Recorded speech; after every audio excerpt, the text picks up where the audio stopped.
Next, I would like to welcome Jean Yves Bruna from Sopra, and he is going to describe to us the next big challenges for IT in retail. Thank you. Thank you. To make the slide? Yeah. Where should I go? Okay, this one.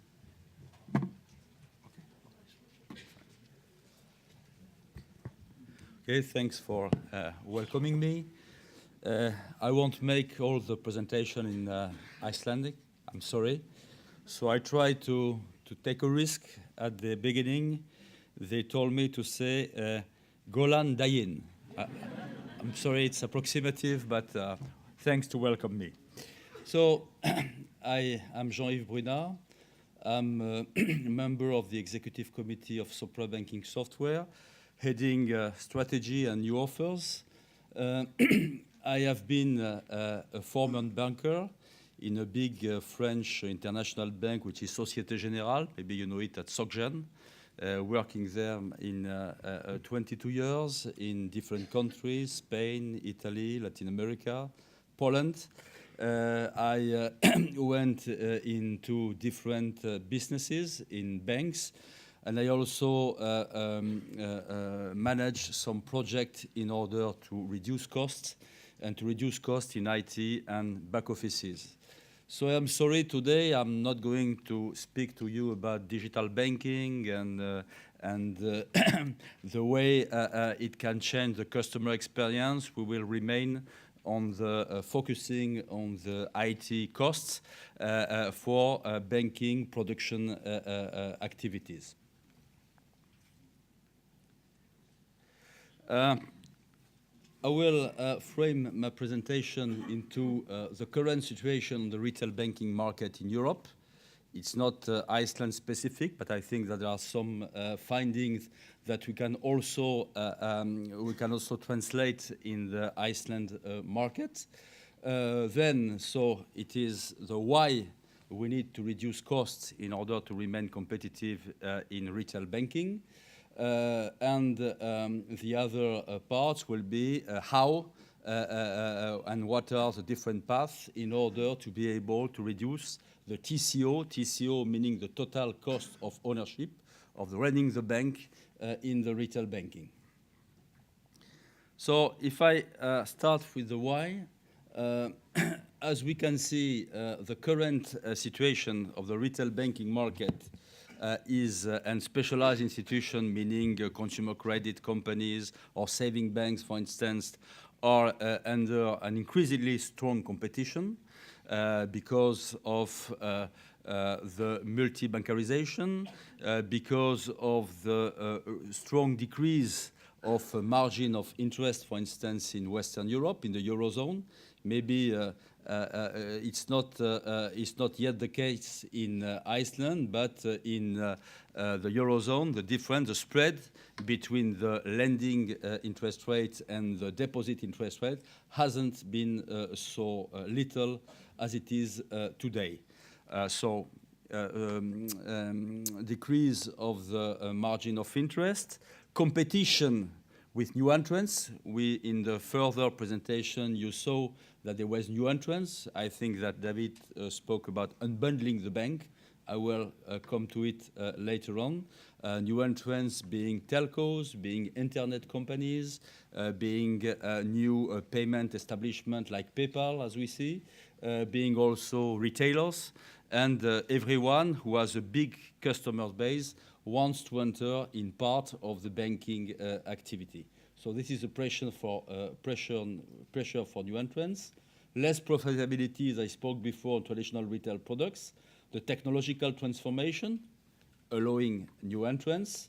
The increased regulations in Europe, as you know, yes, IFRS, the new risk and reporting Basel III standards, in Eurozone, the SEPA for payment, the transparency of fees charged to customer, where the bank cannot charge as high fees as they were doing before, and all this puts the traditional retail banking model under strong pressure. If I come to a recent book from the number 2 of Crédit Agricole, which is a large French bank, he said that banks have to adapt their models, retail banks have to adapt their model to survive, that there is big parts of the bank activities like IT and IS and maybe back offices which won't be performed by the banks as it is as today. And again, I come back to the unbundling the banking models. And of course, I understood from the former presentation that there was also in Iceland a reduction of the number of branches during the last decades. So we are facing the same issues and challenges in Western Europe. So pressure for the customer and structural pressure for the regulator, needs for critical size, merger and acquisition, reduction of control and cost income, and of course the famous cost-income ratio, and of course the rationalization of IT/IS costs, which will be the subject of my presentation. If we have a look, the little that I understood from the Iceland financial institution market is that whereas the average ratio of IT/IS costs run the bank over the total operating expenses is on the average of 16% in Western Europe banks, let's say the Eurozone banks. The competition authority published a report in 2011, as far as I understand. I don't know if those figures are still accurate, showing that in Iceland it was something around, on an average, 25%. So I think the subject is still accurate for Iceland of trying ways to find a reduction of the IT/IS cost for the banking system as a whole. Now, if we speak about the how, of course, every time you want to improve the efficiency and to change the model, you have the strategic moves and you have the operational moves. I won't speak about the strategic moves because they are not the subject of my presentation. I will focus on the bottom part, which are the operational moves. And on the operational moves and the operational ways to improve the efficiency, you have always two paths. You can start with one and go to the other. The one is the optimization of the model. And the second path, the right side, is breaking the model. On the optimization of the model, we will speak about the reduction of the total cost of ownership of the IT. And we will also see new operational model like establishing factories, industrial platforms in order to support the banking productions, and for other banks, switching to a variable costing model through outsourcing. So, reducing TCO, optimizing the TCO, reducing the TCO, meaning total cost of ownership, with software, which is our credo in Sopra Banking Software. Why to switch from internal IS, legacy IS, to software? Because it allows a reduction of the cost of run, and because it allows also a faster go-to-market for new business meaning new geographies or new activities for the bank. Reduction of TCO through the pooling of developments between many banks and the standardization. Of course, the key reduction of using a software is adopting without adapting, therefore limiting the specific requirements. Faster go-to-market, I already told it, and of course benefiting the practice of the marketplace plugged inside the specialized software. But it's not magic. To do it, you have some ways, as we are doing in Sopra, to build software platforms. And the ways to build an efficient and universal software platforms are around enterprise architecture reference model. I will go into quickly into three technical sides in order to show you how enterprise reference architecture reference models allow to build universal and efficient software. Because business transformation is complex, as you can see, there are a lot of stakeholders, business drivers, IT drivers, application components in order to map the strategy into the IS, and therefore enterprise architecture reference model provide the key to articulate the strategy into the information system. As you can see on the right side, it starts from what I would call the motivation landscape or the strategic landscape, meaning what business the bank wants to be in and which business the bank wants to be out. The drivers are the rules, the principles. Then it comes through the business landscape, and the business landscape is defining the business processes of each business in which the bank wants to be in and how he wants to be in. And there, at the end, it translates into the information system, which means application components which are packaged into a core banking software platform. Strategy, business processes, and information system, not the other ways. It is this way an efficient software package must be built. And in order to support factories, to support multi-bank, he has to be universal. Universal meaning standardization and mutualization. Universal meaning that the business landscape, the application landscape, and the way the software is built doesn't need to be specific for each bank. It has to be common for a bank. Therefore, since many years, Calate Wouters and now Sopra Banking Software, which has bought it in 2012, were founder part of the BIAN. BIAN is Banking Industry Architecture Networks, which is an association where there are bankers, when there are software vendors, IT provider like IBM, for instance, IBM, which are normalizing and defining the reference model and framework in business landscape and the way to map them in application landscape. And here are the conditions to build platform software which are standardized, normalized, and universal, and which can support your business in an efficient way. So this is a resume of what I told. The message is that everything starts from enterprise architecture reference model, and Sopra enterprise architecture reference model can help to translate the vision, the strategy, remember the strategy, into action, action meaning the information system.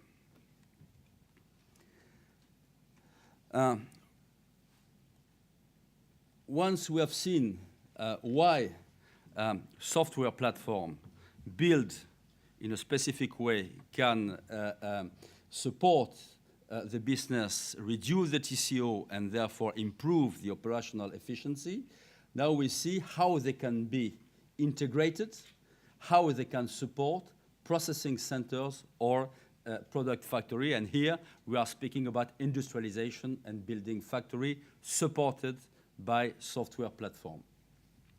The key drivers of industrialization, I think you know it, so I'm going to get quickly through them. Economic gains, economies of scales, productivity gains, share of costs. When there are a regulatory evolution, for instance, you do it once. You don't do it in each bank each time. Additional net banking income by enlarging the factories to other banks in order to massify. Quality of services, alignment of best practice, KPA, SLA, centralization of the expertise, and of course, pooling of ITIS operation. And when it depends the case, the factory is enlarged by back office processing, therefore providing not only IT outsourcing but also business process outsourcing. It allows to better control of the operational risk and quality management and further operational efficiency through shared KPIs and key risk indicators. Of course, the processing center and product factories can start supporting different verticals: loans, cards, payments, saving, regulatory reporting, and I could add securities. And that's how we build them and how we help banks or group of banks building them in Europe. As an example, even if the French banks are not in advance regarding factories, because there are 6 big French banks which are placing the market. We supported with our software in cards a factory between Société Générale and La Banque Postale, which is the French post bank in French. And we supported also a credit factory to La Société Générale. We built it 3 years ago. So once you have built the factory, every bank has to address the case, the business case, industrialization versus outsourcing. Of course, it's a problem of size. It's a problem of maturity of the bank and of the activity. We can see on the multi-bank product factory, the main drivers are the volumes, the maturity of the business. Several banks, mature banks in mature countries have interest to build internal factories. The urbanization of IS, decoupling, I will come later on this, the production IS and the distribution IS, to put the production IS into the factories, and of course, based upon a specialized software platform in order to ensure normalization and universality of the processes.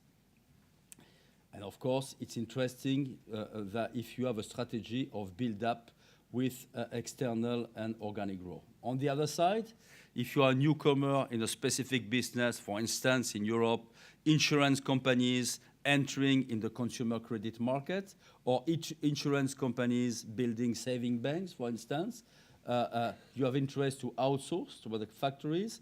If it's a non-core business to you, I spoke before about telcos establishing payment establishment or retailers, for instance. They have all interest to outsource their banking production into a factory, low volume, and of course, especially if there are new entrants coming outside from the banking market, lack of internal knowledge of the back offices and banking IT processes.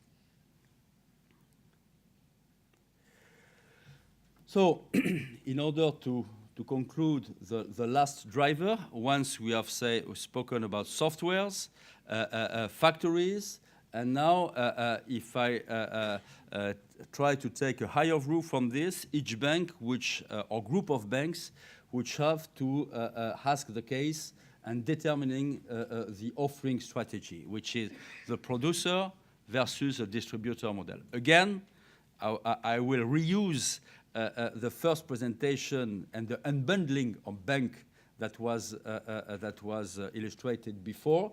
You remember that producer versus distributor model is the first step of bank unbundling.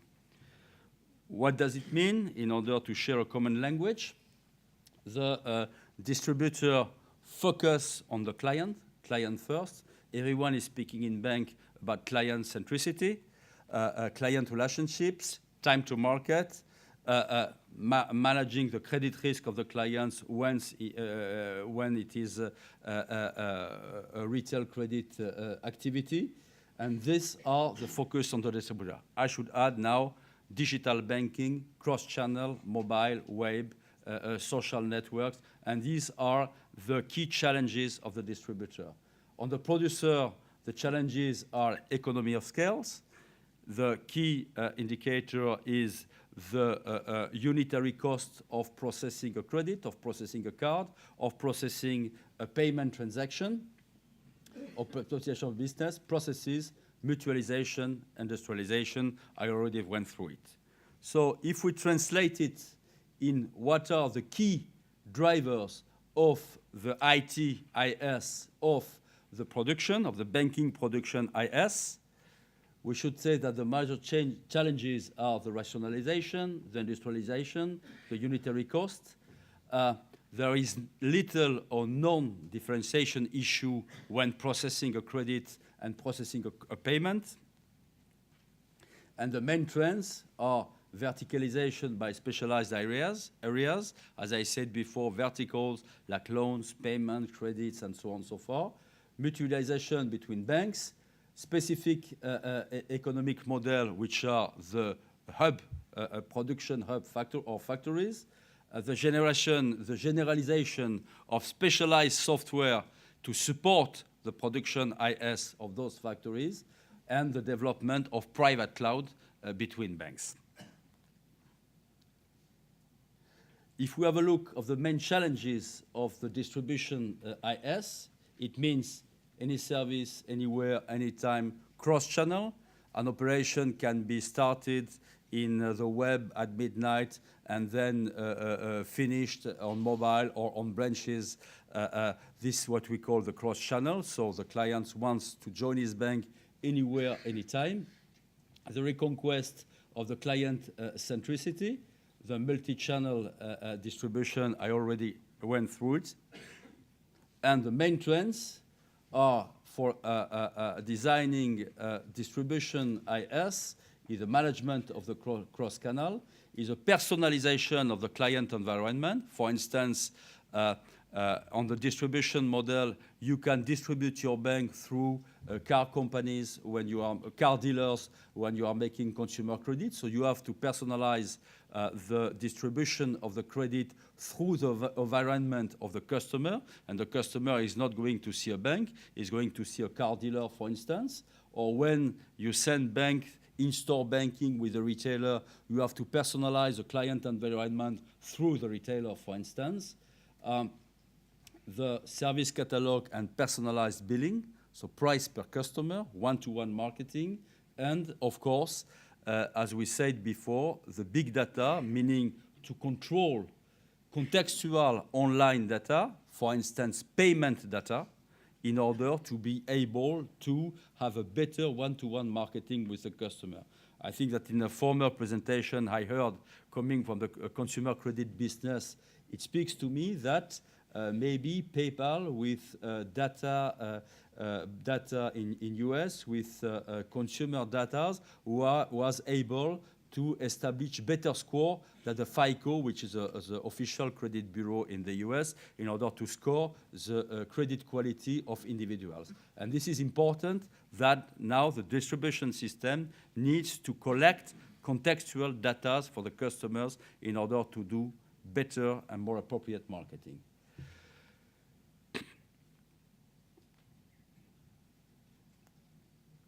I just give you an example of,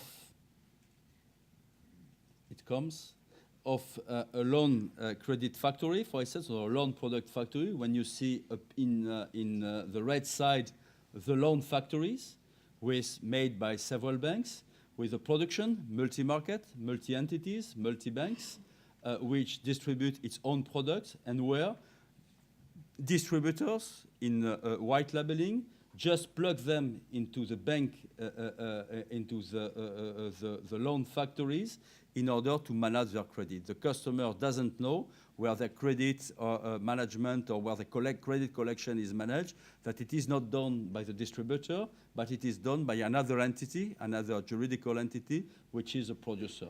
This is a way where some major banks have built production factories, and where the distributors, which can be insurance companies, for instance, making loans, entering in the loan banking, in the retail loan banking markets, are just connecting to the factories in order to have, in order to benefit about variable cost in a software as a service mode.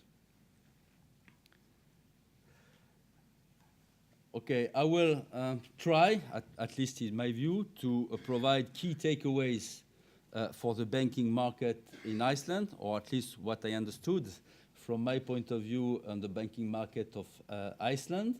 I think with three players, which are largest bank, smaller banks, and internal and country banking factory. I think that the challenges for the largest banks, and we are always speaking about the cost, TCO, running cost reduction of IT, IS, and maybe in a further step, back offices. It starts for the largest bank for decoupling production and distribution, transfer the production function into their joint factories, and then be in a position to replace existing, in the time, of course, existing legacy information system, decommissioning what will be the legacy system for the production information system.